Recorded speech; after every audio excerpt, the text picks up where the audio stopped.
Good morning, church. There's so much that I would love to say given the times, and I want to encourage you. I want to lift you up. I want to build you up, especially with all the messaging and the messages that you and I receive every single minute of every single day, given the technology that you and I have available to us. For me, it's been a week of distraction, one right after another. Each news story is more and more discouraging. Each news story means I've got to make a decision, and it's a constant distraction for me and my family and my business partner and the community, and I know it is for you as well. I'm experiencing these constant distractions, and they come internally within my own heart, and they come from external sources. There's a lot of criticism going around. There's a lot of opinions going around about what to do and how we should do it.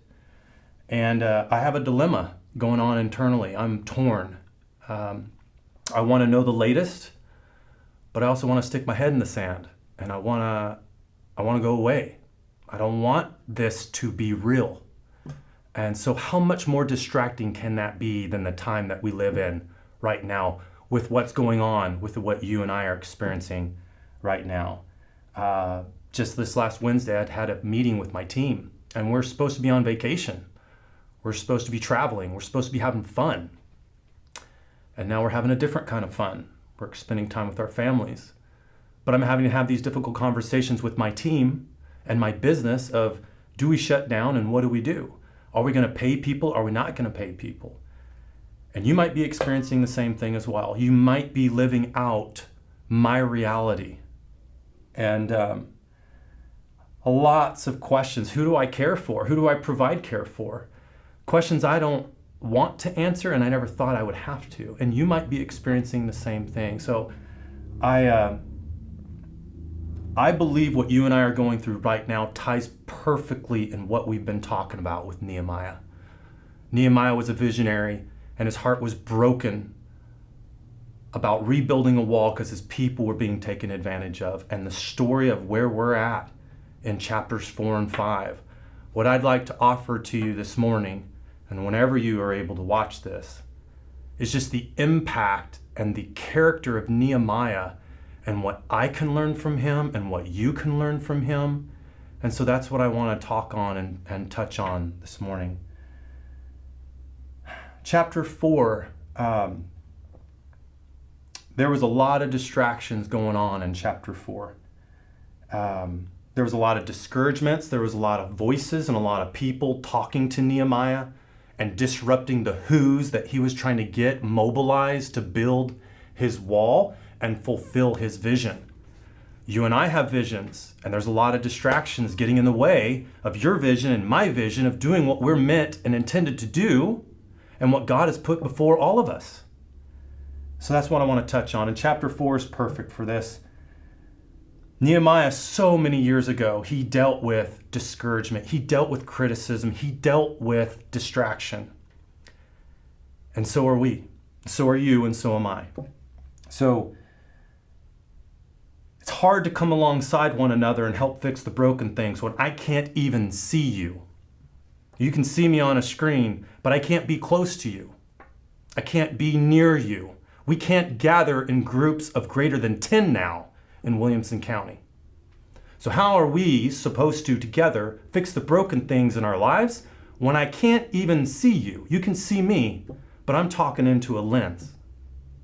So these are the things that I want to unpack this morning with our time together. There's a lot of things that need fixing. Our finances need fixing. Our retirement accounts need fixing. Our economy needs fixing. People who are sick need fixing. So if you're asking yourself, what in the world can I do in a time like this? I'm right there with you. And I think everybody is experiencing these same type of emotions and these same questions and doubts and fears. And Nehemiah dealt with them within his own context. So how are we supposed to handle this news? Nehemiah's response to the criticism and the constant distraction and discouragements, he even had threats to his life, and he dealt with it in three different and distinct ways. First, he prayed.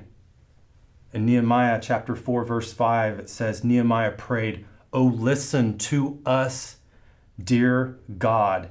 And then he went on to say some pretty choice words about the people who were doing criticism and causing distraction. Verse 14, he says, "Don't be afraid of them. Remember, put your minds on the Master, great and awesome, and then fight for your brothers, your sons, your daughters, your wives, and your homes." So what he did is he prayed to God.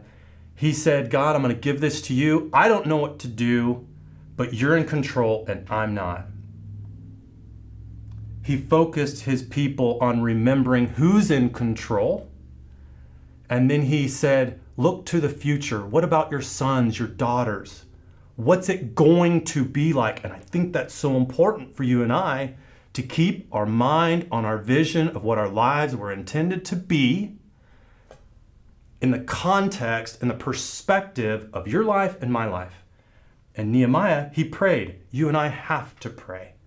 We have to voice our opinions and our frustrations and our anger to a God that can handle it. He's got this. You and I don't. We don't know what's going on. There's uncertainty, but he does, and he knows what's going on. So we've got to first pray. We've got to remember and look to our past, that God has been faithful. He planned for years a Messiah. The Messiah is here. We have proof of it. He's risen. You have life. I have life. We've got to remember that. Nehemiah pointed his people to remember your God. Remember how faithful he was. And we've got to use that past experiences in our lives to manage our present reality. And then not only manage our present reality, but what is this going to do for our future? Your future, my future. So what hope is that going to instill in us? So Nehemiah prayed. He called his people to remember the God who takes care of us, who has everything in control. And then finally, the third thing that he did is he revised his plan. He had a vision and he thought it was going to go one way, and it didn't. It wasn't easy. He met disruption. He met threats to his life. We're getting threatened in our families, in our finances, in our comfort, in our safety. And as an American, I'm not used to this. You might not be used to this. So it's very disruptive. Imagine if somebody was threatening your life face to face. And Nehemiah dealt with that. You and I are dealing with this reality right now. So he prayed, he remembered, he put people's minds to remembering a God who is faithful. But then he also had to revise his plan. With these threats, he had to put guards in action. Let's see here in verse 7 through 9 of chapter 4. When Sanballat, Tobiah, the Arabs, and the Ammonites, and the Ashdodites heard that the repairs of the walls of Jerusalem were going so well, that the breaks in the wall were being fixed, they were absolutely furious. They put their heads together and decided to fight against Jerusalem and create much trouble as they could. We countered with prayer to our God and set the clock guard against them. So he revised his plan. He had a threat and he had to change course. You and I are having to change course right now.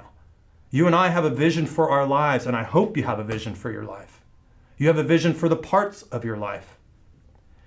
And we're having to revise our plan right now. A plan and a vision are not the same thing. A plan and a vision are not the same thing. You have a vision for your life, and so do I. But we're having to revise our plan during this disruption, during this time. Nehemiah revised his plan by setting up guards to protect one another. They still continued the construction of the wall, but they had a hand with a spear in it, and they were building the wall with the other. They paired up and they helped one another. So I envision a 2 or 3 basic posse. We can't gather in groups of 10. We might be able to gather in groups of 2. We can get around our kids, we can get around our spouses, we can get around those that maybe it's at arm's distance, but we can support one another. They supported one another here. Visions can be refined, but they don't change. Plans are revised, but they rarely stay the same. So a vision is constant. We got to be stubborn about our vision and why you and I were put on this earth. But plans can change.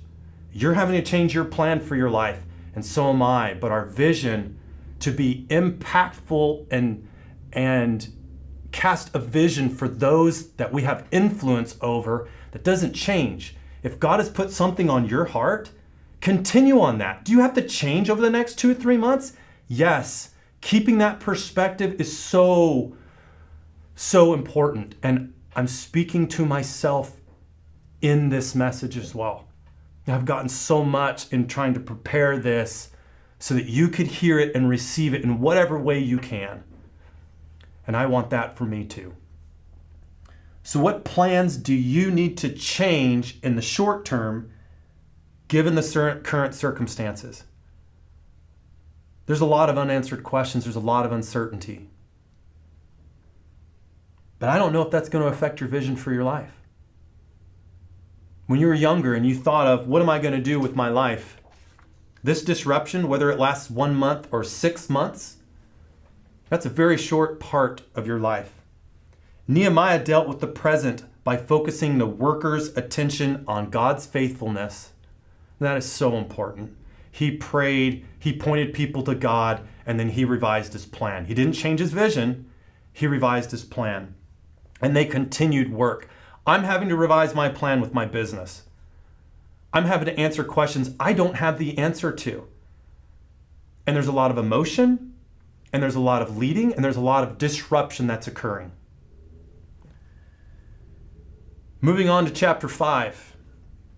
There was a lot of internal distractions. And this chapter is a little different because if you read through this over these next days, weeks, months that you have free, chapter 5 is a little different. Chapter 5 is almost like it's a set apart chapter. It's almost like, hey, the wall's going on, but here's some other events that caused Nehemiah trouble.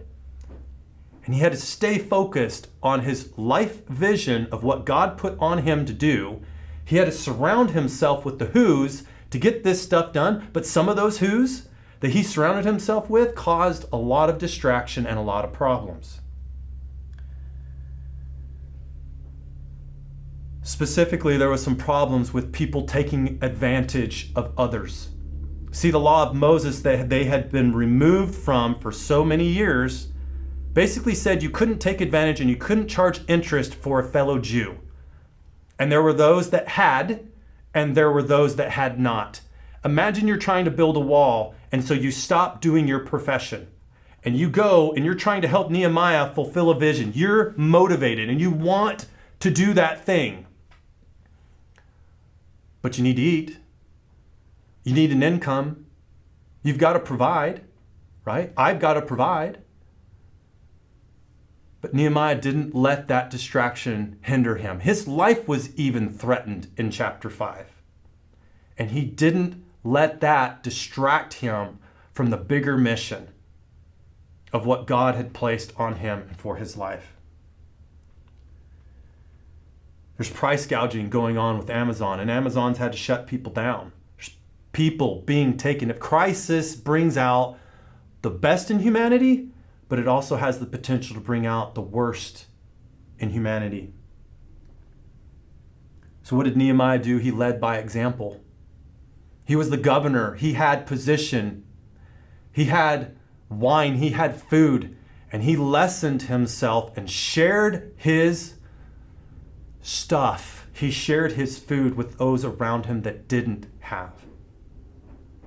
And so what I want to offer you today is we're supposed to be a community of believers supporting one another, lifting up one another. He didn't let fear overtake his overall vision. He helped and went alongside his other who's in his life, and together they were able to fulfill the vision, even though there were many distractions going on at their time. What good was a wall if their families were in slavery? What good was a wall being built if they weren't protected?